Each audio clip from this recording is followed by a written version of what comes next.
Morning, everyone. How is everyone? It is Tuesday morning, June 2nd. Where are we? Yes, Tuesday, June 2nd. So, we are going to talk about globalization today. We're just going to do a couple slides. I have a few graphs to show you, and I want to show you a short video on globalization. I think it's a word that most of us are familiar with. It is definitely a hot button issue today. It has been for at least 2 to 3 decades, I would say, at this point, as it has drastically changed, political, social, and economic landscape of not only our country but of the entire world. So let's just go back in time real quick. Um, from let's say the beginning of the Gilded Age, 1870s, up until the 1930s, in the battle between employer and employee, the employer was winning. Labor unions were seen as radical, perhaps criminal. Union boycotts and strikes were broken up with military and police. Most politicians, whether they be local, state, or federal, sided with the employer against the employee. The idea was that nobody was putting a gun to the head of the worker and forcing them to work. So if they wanted better working conditions or better pay or whatever it was, they should go figure it out on their own. It wasn't for employers to give that to them or be threatened to give that to them. They had the right of liberty to work. So if they didn't like that job, they should go find another one or they should start their own business. Now, over those, let's say, what is that, maybe 6 decades, little by little, things are going to change. Now, the employers, part of the reason why the employers always had the leg up was because they always had a new uh, segment of the working class to go to. So let's say, the Irish and the Germans that were here first, they were able to kind of move up the labor ladder the quickest. And as they got more comfortable, got more skilled, asked for more, they could be replaced with the newest immigrant class. So let's say the Germans or the Irish being replaced with the Jews or the Italians or the Poles. So as the decades went on and new groups came in, the newest groups were always more vulnerable. All right. So as long as you had a more vulnerable segment of the working population to go to, then business would stay in America and kind of move around to different locations or hire different groups in order to get the cheapest labor possible. And I don't think I need to explain. If you are an employer, if you are a business owner, of course, you want the cheapest labor possible because you want to make the most amount of money. You want to be able to offer your product at the most competitive rate so that more people buy it. So labor is probably the number one cost of any business that exists. You want to keep downward pressure on what you have to pay per hour to your workers. Okay. Now, on the flip side to that, you then have workers who are making a low wage, who might not be safe in the workplace, who don't have any kind of safety net if they were to get hurt or they were to get sick. So there's the money side of this thing and there's the human side of this thing. The money side of this thing was really pushed for by the owners, and the human side of this thing was pushed for by the numbers or workers. So you kind of had this push and pull back and forth over those decades. But what kept things as similar as possible was the fact that there was always a new group that was more vulnerable. Now, not the problem, but what's going to happen is they're going to run out of places to go inside the country, and business owners are going to run out of most vulnerable people.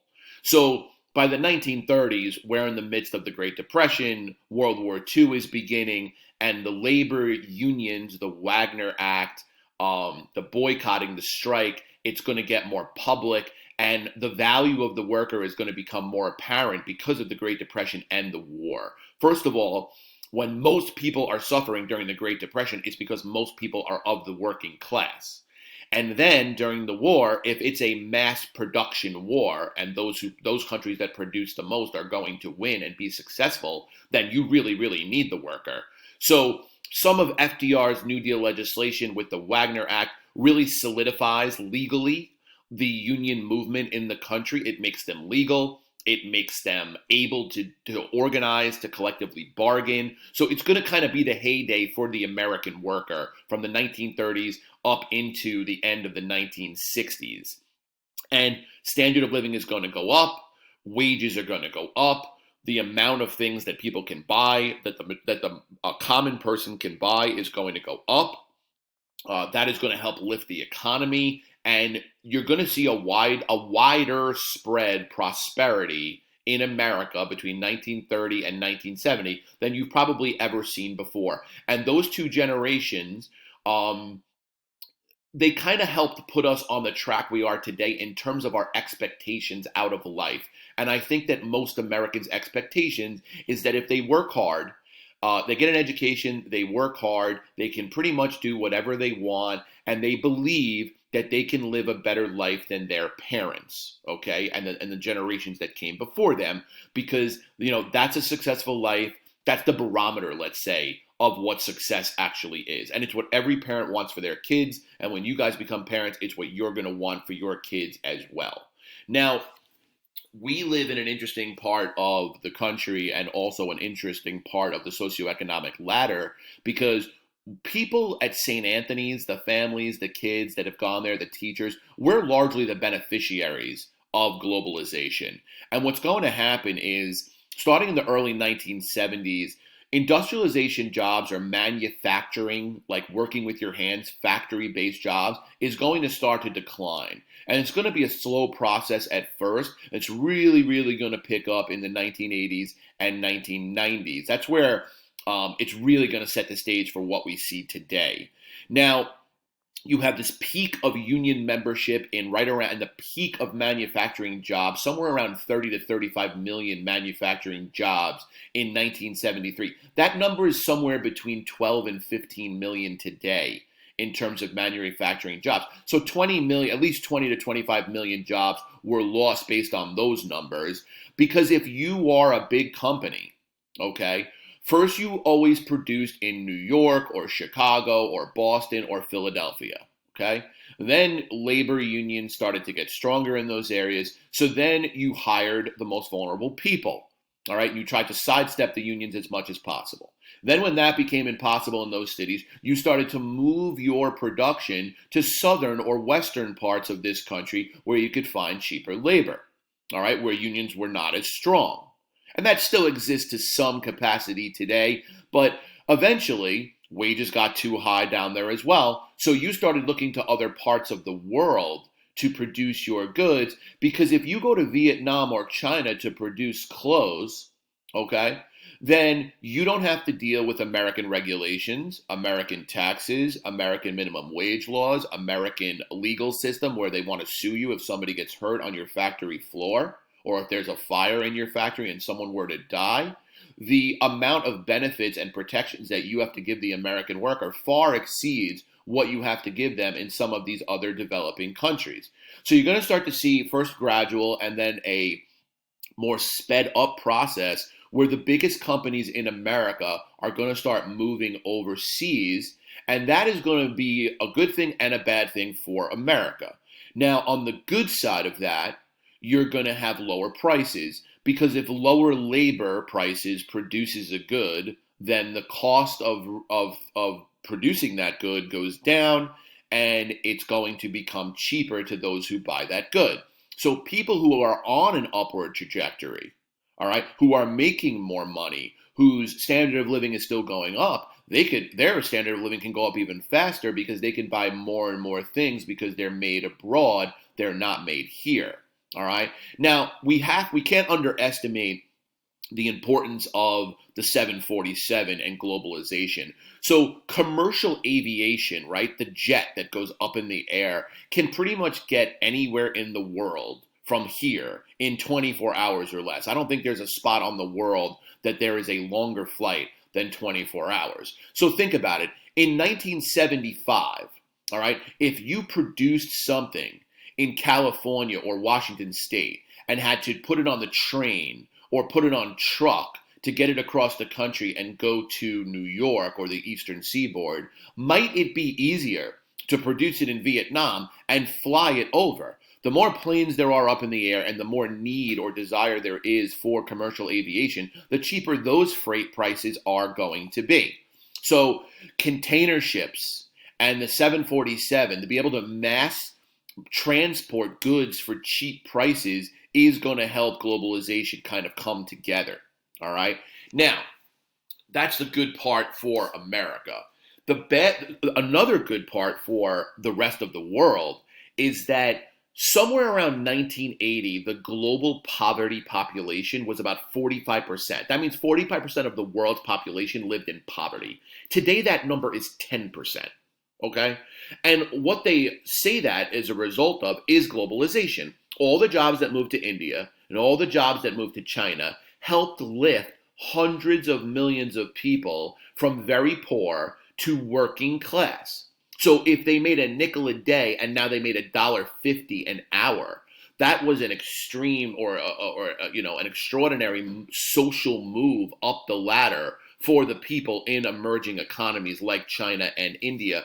I think I just read that 600 million Chinese people were lifted out of poverty because of globalization. All right. Now, this doesn't affect you or I very much because, yes, jobs are being lost in America, but they're not the kind of jobs that the St. Anthony's people get. They're not factory jobs. They're not jobs working with our hands. Most of the St. Anthony students are going to go to four-year college. They're going to graduate. They might go to graduate school beyond that, and they're going to get education-based service-related jobs. For example, I'm a teacher. I provide the service of education. I don't make something with my hands. You could say I produce something with my brain and my ability to serve you. So you can't measure what I make in terms of education in a day, but I do produce a service over time. A services-based economy heavily reliant on innovation and education. So those who are the most educated and the most creative are going to do the best. Those who are less educated for whatever reason or don't want to work in a service-related industry, it doesn't appeal to them, those people have largely fallen behind. And the places that have been hurt the most in this country is those Rust Belt states, those southern states where production and manufacturing used to be what those states did for their economic backbone. Those states have largely been decimated. All right. Now, political stability has always been tied to job security. More than beliefs, people vote their pocketbook, all right? And if they're happy with the amount of money in their pocket and they're happy with what their future prospects are, they won't look for political change. They'll look to keep things pretty much the same way that they are. But if they don't feel safe in their economic future, then they will look to vote for something different or support something different because life is not very good for them. All right. Now, with the rise of Donald Trump hit on this nerve very, what's the right word? Very effectively in the lead up to 2016 election. He wanted to bring jobs back home. He ramped up the rhetoric against places like China and created a tariff war, a trade war with them to put more protective measures in for our workers, all right? The idea of closing our borders, all right, to help American workers not be undercut by immigrant labor, okay? So there is always going to be part of the political spectrum in this country, the idea that globalization isn't good, because did it help people around the world? Yes. Did it help certain American people like us here on Long, or a lot of us up here in the St. Anthony's community? Yes. But did it hurt tens of millions of Americans? Yes, it absolutely did. Now, there's no answer for this because it's very emotional and visceral to say, well, Americans need jobs first, so bring all of the jobs home. But you also have to remember, because we live in a day of nuclear weapons and because the 747 can get everywhere within 24 hours, we truly are a global world. If I can touch the farthest corner of the world within 24 hours, then that's my neighbor too. Not just my neighbor here in Smithtown that I can walk over to their door. If I can be to your front door and you are 6, 7, 8,000 miles away or more in 24 hours, then you're my neighbor too. So that means that, yeah, I never met the Chinese factory worker, but by them being wealthier, does it also benefit me not just because they make a good that I can buy cheaper, but because the world is a safer place because there's less poverty. All right. So globalization forced us to become a more global community, but nobody's been able to figure out what blue collar manufacturing based people are going to do in this country. A lot of those people have been forced to work at the Walmarts. They've been forced to work in retail. They've been forced to work in fast food. So in the 1950s, if you were born then, okay, chances are you could work in the same mill or steel production facility or factory that your father worked in, okay? Then your son was born in the 1970s, all right? And by the time it's at the 1980s and they're ready to go to work, the later 1980s, they're not going to have, there's a good chance that they're not going to have that same job. So now they have to go and figure something out. That upends society because people's expectations and what they wanted. Well, my grandfather and my father both worked in the mill and they were happy. They had good wages, they had unemployment, they had health insurance, they had Social Security, they had a labor union that protected them. That's gone. So now that new generation has to and that generation's children have to now figure something else out. So this country, and where has most of the opportunity been in this country? In cities or in the suburbs around the cities. And that's why you've seen an exodus out of rural America. You've seen the rise of cities. You've seen a big political divide based upon rural versus urban. You've seen a big political divide versus those who support globalization and those who don't. Now, I agree that globalization, the effects of it has not been great for everyone. I'm just not sure, and I don't think any politician is sure, what exactly you're supposed to do about it. You can't bring all the jobs back home because what would happen is the rest of the world would stop buying your products. So if America brought American companies back home to produce here with American labor, that sounds wonderful, right? More Americans would have jobs. But the cost of buying everything would go up, the economy would contract, and America would be less wealthy as a country. Also, in retaliation for doing that, China and India and Latin America and wherever else American companies are producing, they would say, okay, we're going to do the same thing. So we're not going to buy American-made goods. We're going to produce the goods with our citizens in our own country. All right? So globalization was really a way for America to stay at the top of the global hierarchy while also helping other countries develop just like we developed. People didn't want to just buy American product anymore. They were going to start producing it themselves. So rather than that happen and us be kind of caught now competing with all of these other countries, we decided, well, we still want to stay at the top. So we're going to send our businesses overseas to kind of still be at the forefront or the top of the hierarchy. We're still going to be the producers and the innovators, and we'll use other countries' labor in order to be able to produce it in as cheap a way as possible. Okay? So we are going to continue to see politically this thing play out. There are really no answers. Some people have said that everybody should go to college. That's fine, but not everyone is intelligent enough to go to college. Not everyone can afford college. And also, if everyone goes to college, that is going to continue to force the price of college in an upward trajectory, which I'm not sure is good.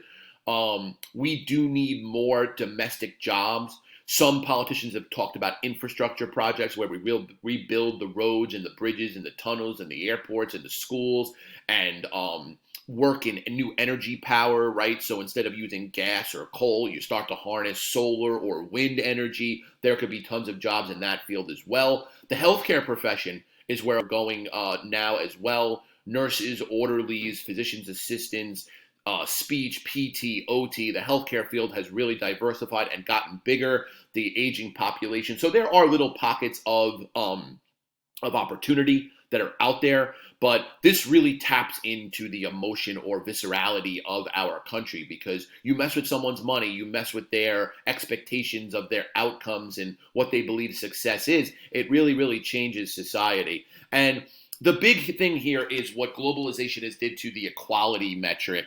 So we have seen the 0.5% and the 1% of the wealth spectrum really, really get wealthy over, and that's what this graph is going to show. So on the left side of the graph here, the poor have really, really moved out of the 0% and moved into that, let's say, 15 and 25 percent in terms of poorest versus richest, while getting into the 45 to 60% of real income growth. Then as we move over, rising incomes in emerging economies, mainly in China. So we see the benefit there. As they're moving right, they're becoming wealthier. And as they're moving up, they're also becoming wealthier. But now if you look to the right, the decline of the developed world middle class. And that is in the 1950s and 60s, if you were a blue collar, if you were an auto worker, okay, you were very solid, strong middle class, okay? You could save money, you could go on vacation, you were upwardly mobile. Today, the auto worker is not upwardly mobile because what their dollars and their wages could buy them in the 1950s is nowhere near what it can buy them in 2020. So the same life that they could have had during those decades, they can no longer have. And that's what we see here, this dip in that middle class, that Rust Belt, that manufacturing-based economy. Those people have suffered the worst. And therein lies the presidency of Donald Trump, if you think about it, because without Pennsylvania, Michigan, and Wisconsin, he would not have won the White House. And that dip right there and the rhetoric that he used to kind of wake those people up and say, hey, come and vote for me. I'll make your life better. All right. I care about you. I realize that no one has done anything to help you. I'll give America back to you. I'll make things great for you again. It's not fair. All right. And he's right. It's not fair for those people in Pennsylvania, Wisconsin, and Michigan. Now, I'm not exactly sure what he has done for them, and I was skeptical going into it to realize what could really be done for them, because unless you're going to force all the companies to come back here and produce in our country, which you can't do, then you're not going to help the majority of people get back to the peaks of manufacturing of, 25, 30, 35 million jobs of the early 1970s. We're just never going to go back to that point. The more prudent thing to do would be to figure out exactly what those types of people can do and figure out how to get them back into being socially mobile and not just stagnating. This is a graph of wages, all right? So $2.50, all right, and $20.27, 1964, has become $22.65 today, all right? And that shows us that Americans' paychecks are bigger than 40 years ago, all right? But their purchasing power has hardly budged. So, yes, wages are higher, but all the things that you need to buy are also higher. So it weighs it out. It stagnates the wage. It just kind of keeps it flat, all right? So this graph represents why many people in this country feel like they just cannot get ahead.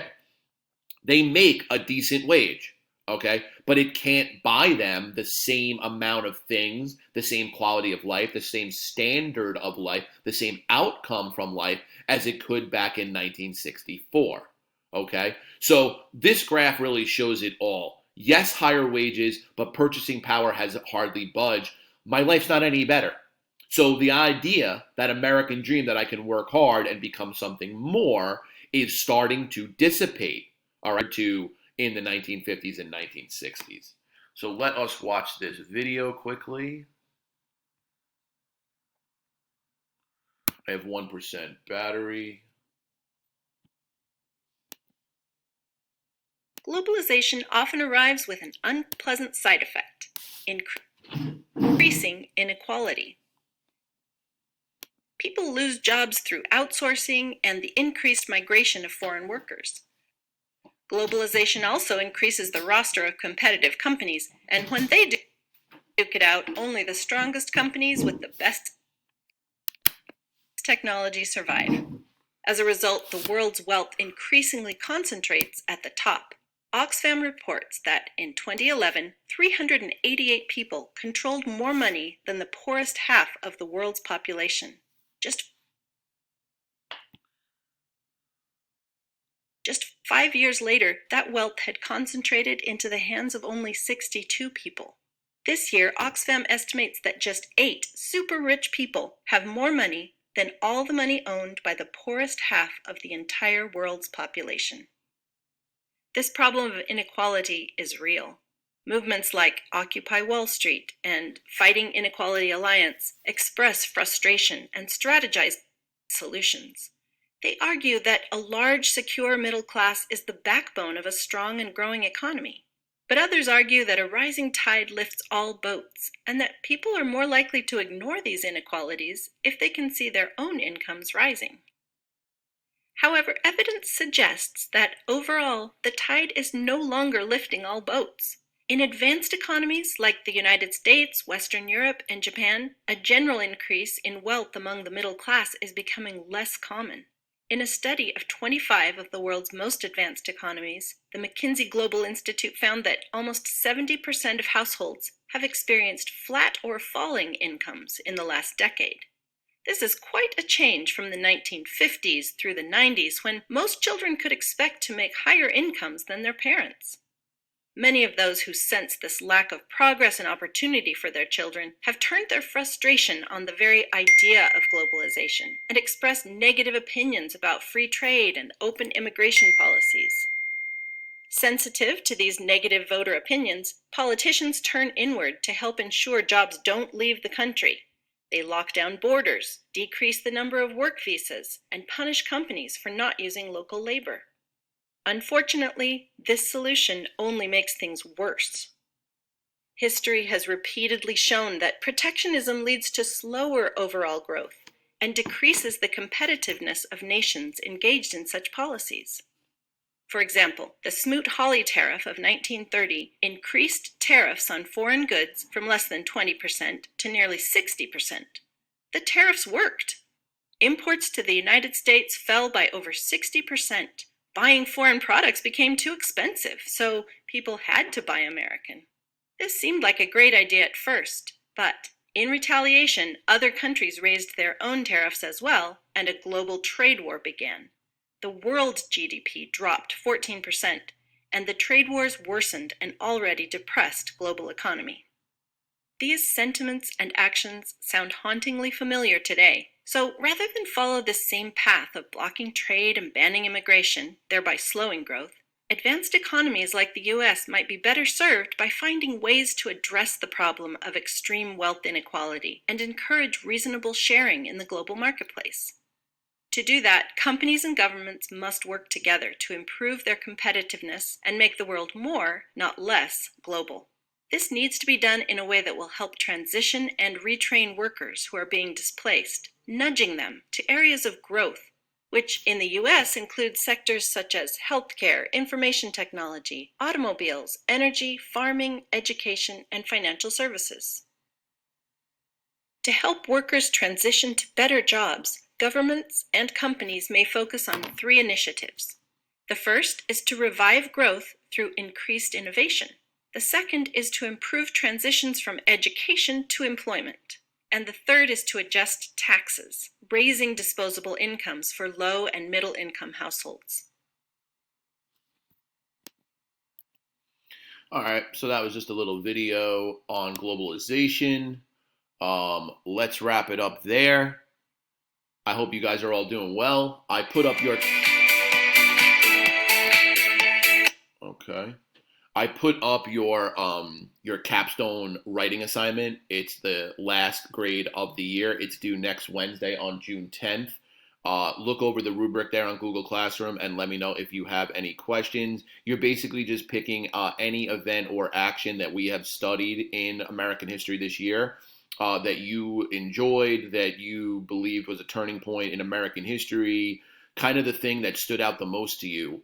That really gripped you, that really made you emotional, that really made you say, you know, this is what it means to be American. This is what it means to be free. This is why we're all here. This is why this happened. This is why that happened. Something that kind of was a light bulb in your brains that really stood out to you that we learned about. And I want you to try to keep it to the beginning of the year, which was the 1750s, let's say, all the way to your birth year. So don't go any further. I think most of you were born in either 03 or 04. So don't go any further than that. Okay.